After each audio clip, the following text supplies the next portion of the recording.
tonight on Grady Newsource, the latest on Georgia's recount in the presidential race. But if the margin is close, you pull a much bigger sample and do a hand count of a much larger sample and compare that to the scanned sample. Plus, UGA professors and students talk about adjusting to COVID-19 this semester. I think for faculty, just like for students, everything about the fall 2020 semester just feels like a lot of work and a lot of mental load. A local ministry in Jackson County is hoping to feed up to 500 families this holiday season. This is Northeast Georgia's. Good evening, I'm Jenna Maddox and welcome to Grady Newsource. We begin tonight's show with news regarding Georgia's ongoing hand recount that began late last week. The state is currently undergoing a risk-limiting audit of Georgia's ballots for the presidential race. But what is this audit and what does it mean? Grady Newsource reporter Alex Merritt has more.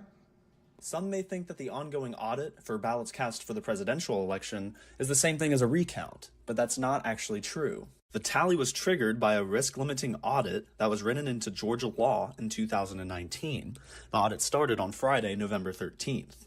The law states that an audit will occur following November general elections in even-numbered years. This is the first election in which the audit is taking place, and Oconee Board of Elections Director Fran Leathers says her office knew the audit would be taking place after the election. Former Georgia Secretary of State Kathy Cox says that the audit serves as a confidence builder for the new voting machinery that was implemented statewide this year. The purpose of that is to basically do a sample hand count of ballots in a particular race and compare that to the scanned total of the ballots in a race so that you just make sure they match up.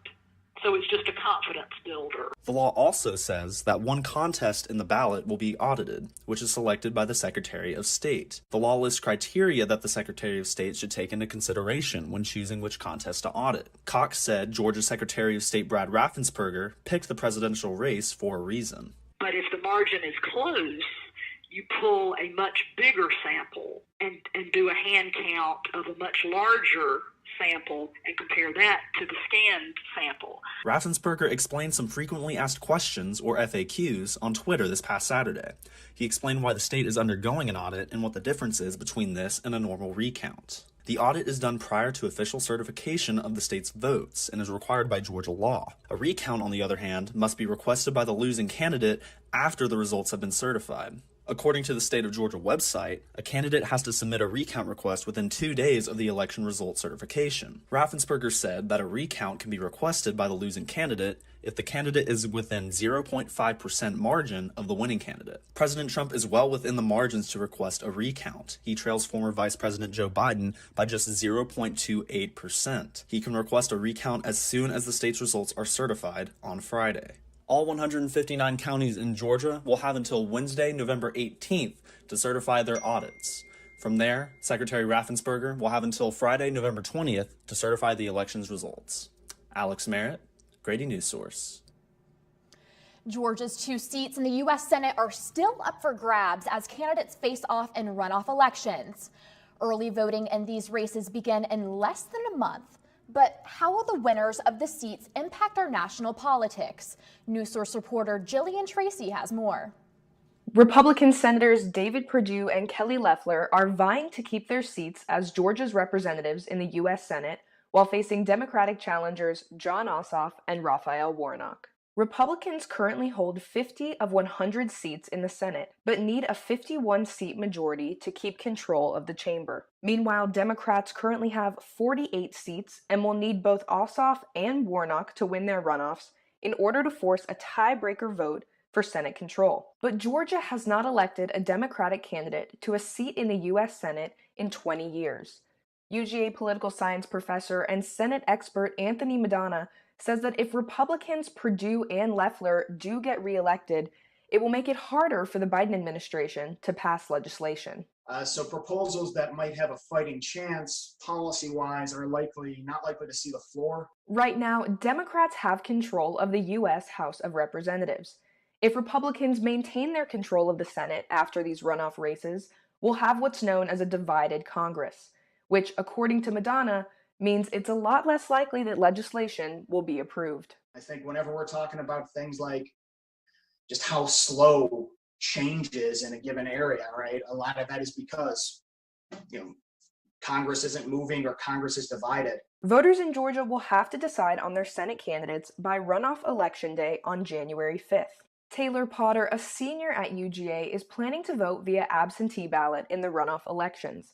But she says that this election cycle has shown her that there may be more education needed when it comes to the proper voting procedures. We just need to have more of a talk, I think even in colleges and in high schools, about how to vote, when to vote, where to vote. To request an absentee ballot for the Senate runoffs, you can visit ballotrequest.sos.ga.gov. Early in-person voting for the runoffs will begin on December 14th. For Grady Newsource, I'm Jillian Tracy. With the election season coming close to an end, focus has shifted to a new coronavirus vaccine. The biotechnology company Moderna announced that its vaccine is 94.5% effective in the prevention of COVID infection, according to its first interim analysis. Moderna's results of the phase 3 trial of the vaccine show only mild to moderate side effects, ranging from fatigue, muscle and joint pain, to headache. Dr. Andreas Handel, UGA College of Public Health professor, says that though the vaccine was quickly produced, the public should not worry about severe side effects. There seems to be no evidence so far based on the trials, and it's true they did it fast, but they also did a lot of people. That they did 30,000 in each trial, and if about half of them got the vaccine, that's tens of thousands of people getting the vaccine. So if there was anything majorly wrong, one would have probably discovered it. In the coming weeks, Moderna plans to apply for an emergency use authorization from the U.S. Food and Drug Administration in order to prepare to ship 20 million doses of the vaccine in the U.S. by the end of 2020. The company also plans to manufacture up to 1 billion doses of the vaccine in 2021. Thanksgiving is right around the corner and college students will be returning home for the break. But celebrations usually marked by the extended family get-togethers will look a little different this year as a result of the pandemic. Grady Newsource reporter Cassidy Hannon has more on safe gatherings this holiday season. Dr. Andreas Handel, UGA professor of epidemiology and biostatistics, says that the migration of college students back to their hometowns this Thanksgiving could be a catalyst for spreading the virus to high-risk populations. Set up things such that it's limited contact, especially with vulnerable, maybe keep the grandparents away this year. College students visiting home for the holidays are still considered to be part of a separate household, and in-person gatherings, even with immediate family, still pose a risk, according to CDC guidelines. Handel says there are still ways to celebrate safely. If you have a meal together, but everyone sits in a different corner of the room, it would probably be fine. If you're traveling and you're driving and it's just you, it's fine too. Once you get on a plane with a lot of people, it's trickier. Once you have Thanksgiving with 20 people in a not so big room, it's a problem. If you do host a Thanksgiving gathering, the CDC recommends having a small outdoor meal, encouraging everyone to bring their own food and utensils, and speaking with guests ahead of time to establish expectations of social distancing. Cody Workman is one UGA student whose family is foregoing the traditional Thanksgiving gathering for safety reasons this year. I've had my twin sister already test positive for COVID, and she goes to a school in Florida. My mother works in a hospital. So there's a lot of different factors that we just kind of all came together. The Workman will be spending Thanksgiving alone. He says it's worth it to reduce the spread of the virus. Like in the grand scheme of things, this really isn't as big of a sacrifice. It does suck. It is strange. I'm going to be alone. If you do choose to be alone this Thanksgiving, it doesn't mean you have to feel alone. You can stay connected by scheduling a video call with family and friends to share a virtual meal or cheer on your favorite football team. Cassidy Hannon, Grady Newsource. Now, in the midst of the coronavirus pandemic, University of Georgia professors and students say that no one day has been the same this semester, and there have been many surprise adjustments to make.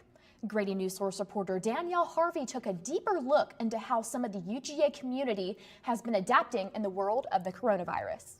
I think for faculty, just like for students, everything about the fall 2020 semester just feels like a lot of work and a lot of mental load. To make on-campus learning this fall possible, UGA created a detailed plan of class instruction that would include hybrid courses, which combine both physical and virtual components, and virtual courses designed to maximize the space used inside the classrooms while still following social distancing measures.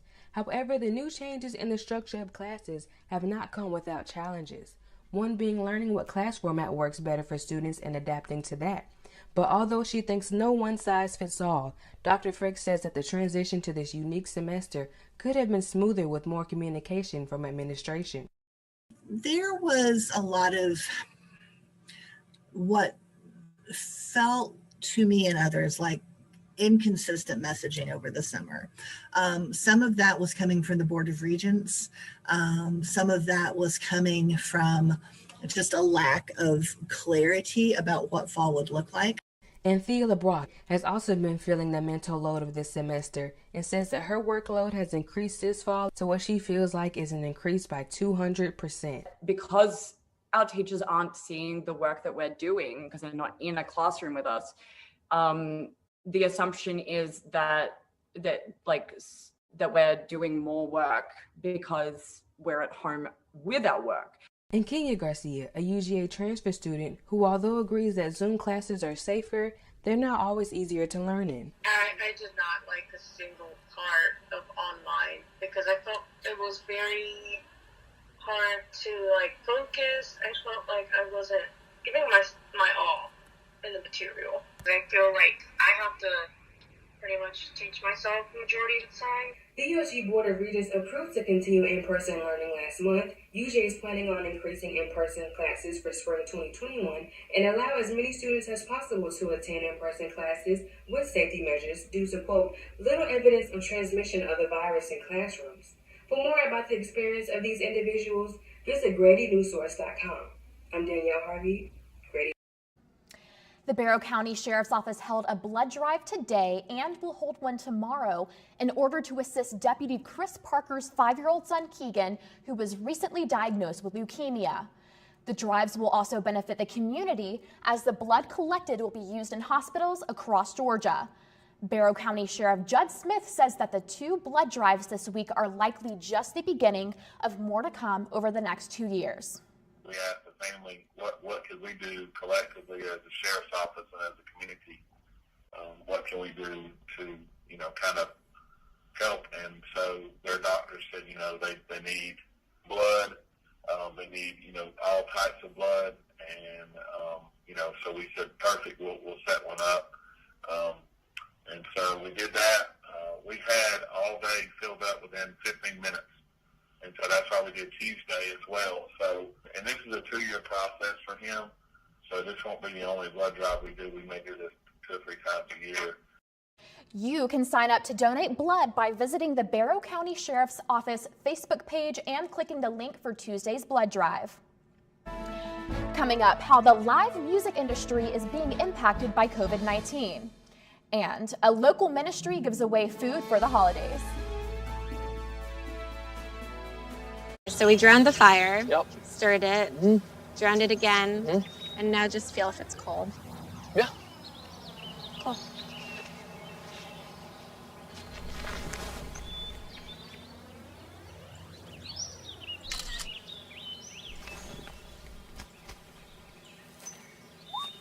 Smokey just gave me a bear hug.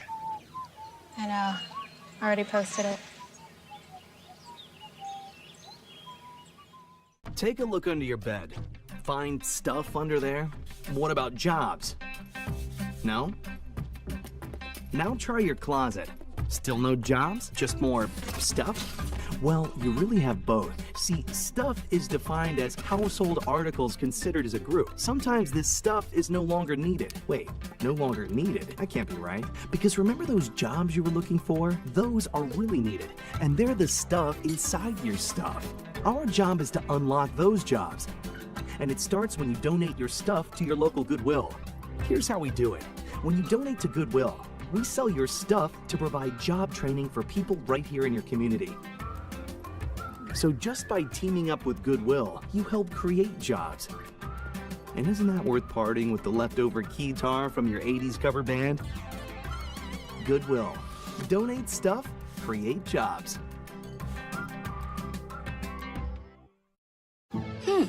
Maybe you can make retirement happen. After all, you made this vacation happen. Double points with every purchase? Cleverly merging promotions. Love it. Cross-referencing travel sites. And booking all your flights with those... Vouchers. I got us bumped. They were like, oh. But now they're like... Aloha. You aced this vacation. Now get the tips you need to get on track at aceyourretirement.org. As the holidays quickly approach, music is in the air. But is it safe to enjoy live performances of this music in person? Grady Newsource reporter Molly English has more on the story.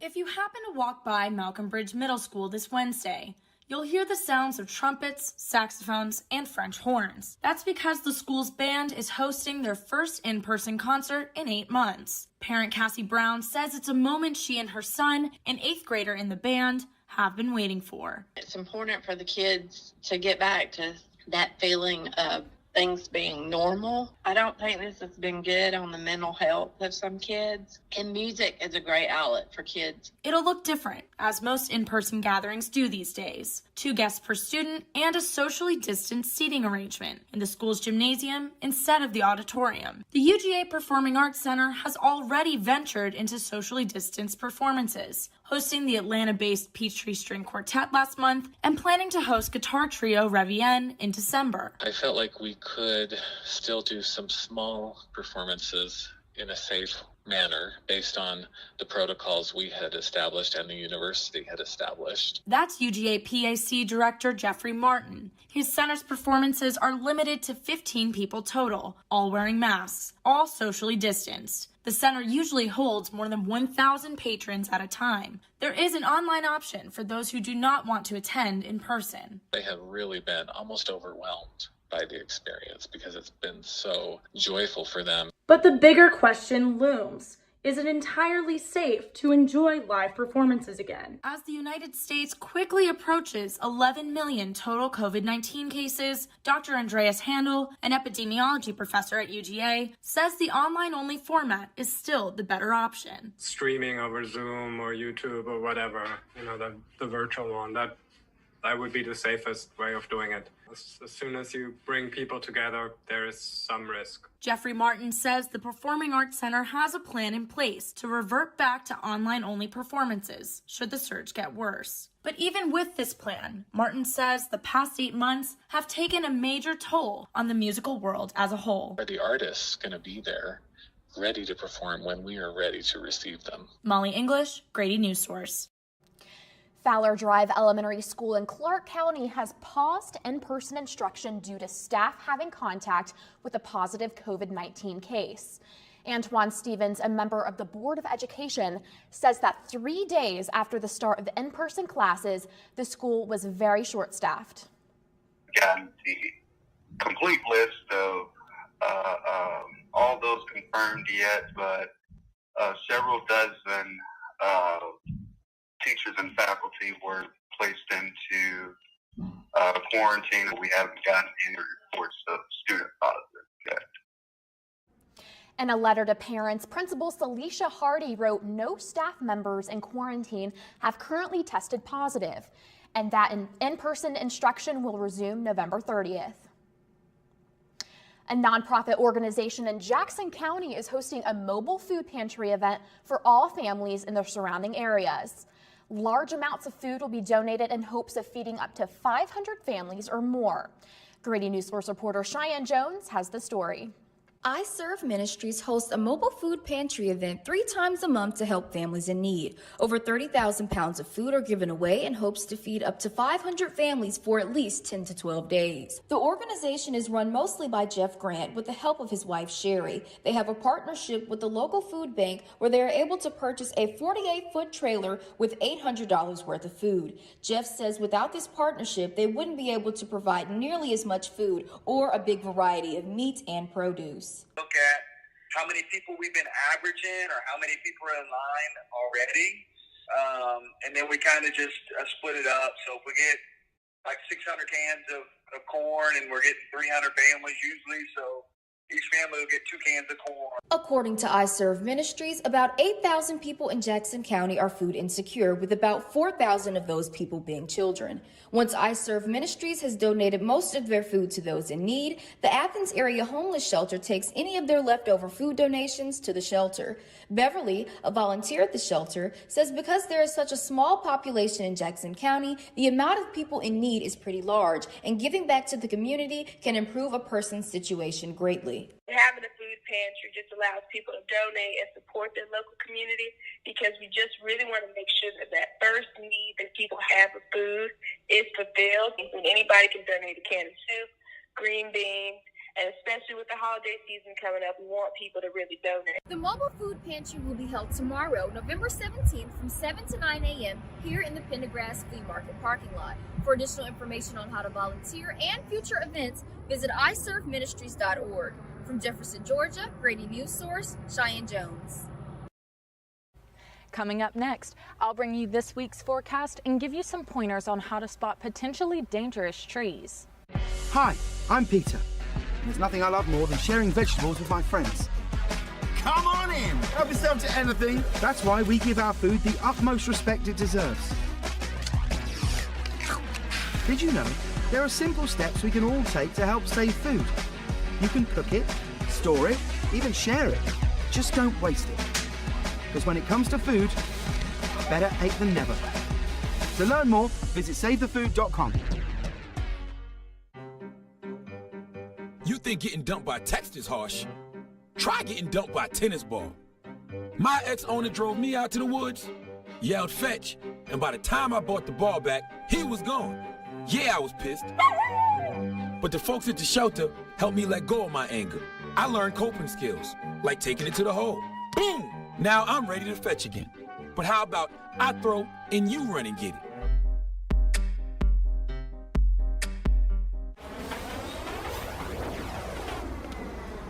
Attention travelers. Next Tuesday, a major power outage will cause complete chaos throughout the city. Food, water, and phone service will be in short supply. There will likely be panic citywide. Stand clear of the closing doors, please. Disasters don't plan ahead. You can. Talk to your loved ones about how you're going to be ready in an emergency. Don't wait. Communicate.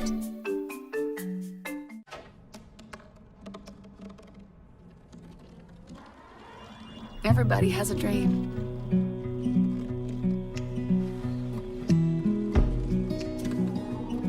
Mike wants to see the ocean. And with a little help, I made it.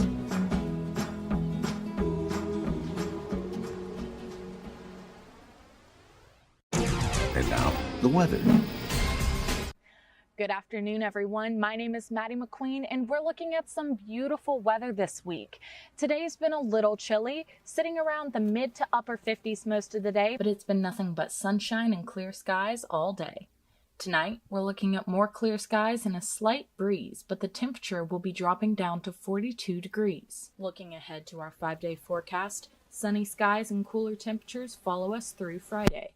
Get outside and enjoy this much-needed break from all the rain we've been seeing. While you're out there, take a look at the trees on your property. Dr. Daniel Johnson from the Warnell School of Forestry and Natural Resources says because of the thin soil in this region of Georgia, trees are susceptible to falling after a heavy rainfall. He says to look for signs of rot, especially in big branches. Dr. Johnson recommends if you're unsure whether a tree near your house is safe, to call a local arborist to come and take a look. With your Northeast Georgia weather, I'm Maddie McQueen, Grady Newsource. Coming up, I'll have your Grady Newsource Sports Update. Stay tuned.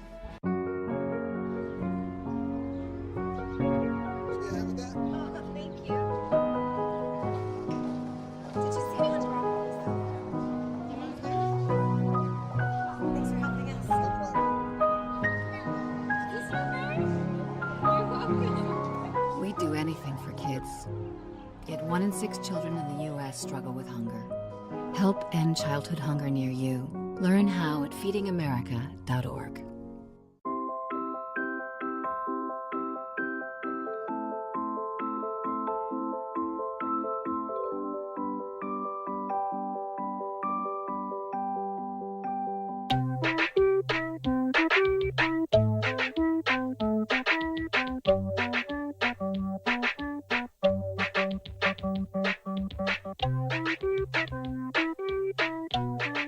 Start a story. Adopt at theshelterpetproject.org. And now, sports. Hi everyone, this is Kate Hester with your Grady Newsource Sports Report.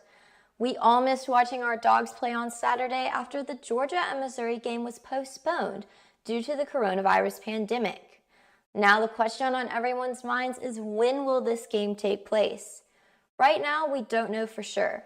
But on Friday, Southeastern Conference Commissioner Greg Sankey announced that the conference will use December 19th as a playing date for games postponed in the 2020 season due to the pandemic. On Sunday, Dustin Johnson was awarded the prized green jacket at the 84th edition of the Masters Tournament in Augusta, Georgia. Johnson won after a record-breaking performance over the course of the week. His overall score of 268 beat the previous tournament record of 270 held by Tiger Woods and Jordan Spieth. Coming up, how COVID-19 has changed one Northeast Georgia county's Christmas parade plans.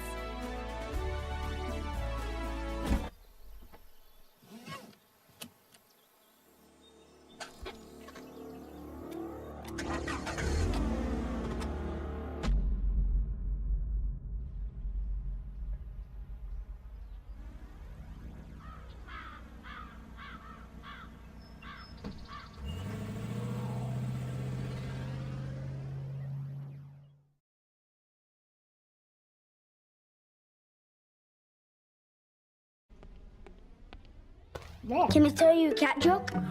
Just kidding. Why did the girl ask the mushroom to dance? Because he was a fun guy. What do you call a pig that knows karate? Pork chop. So how does a tissue dance? Put a little boogie on it.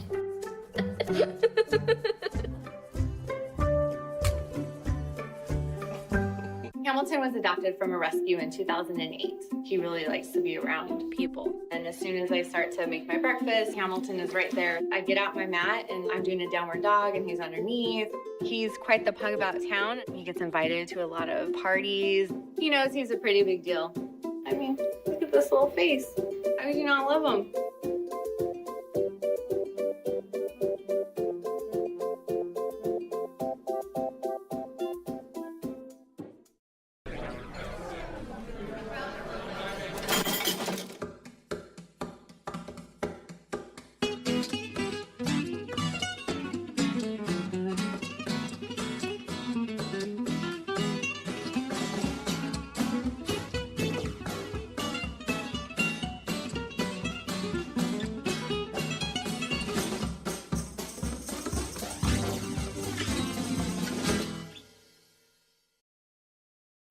COVID-19 has changed the way we celebrate the holiday season. The Winder Christmas is one example of the pandemic. Due to COVID-19, visitors of the 72nd Annual Winder Christmas Parade on December 12th will experience an innovative type of parade called the drive-by or reverse parade. Unlike in previous years, where 10 to 15,000 spectators stood on the streets and watched floats go by, participants in this year's parade will remain stationary, and spectators will drive by instead. Businesses and residents will set up their floats in parking lots downtown. Spectators can drive by between 5 to 8 p.m. to enjoy the floats. Participants should sign up to be included on the parade map. They must agree to follow a list of rules, some of which address COVID-19 restrictions. Madison Dean, Director of Economic Development in Winder, said over 50 participants have registered so far. Given all of the changes and the craziness of 2020, we're happy to have over 50 so far. I think that's a solid number we're working with. Dean said it would have been impossible to host a normal parade safely, given the large number of spectators and the need to follow the governor's executive. Thanks for tuning in. Have a good night.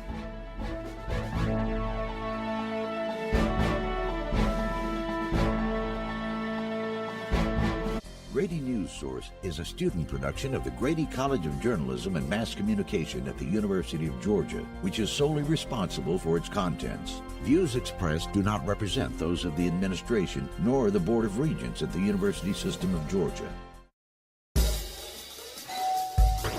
Hello. Hi. I'm from Blue Hood Stone Barns. We brought a meal for you, and I'm here to serve it to you. Okay, great. Come in.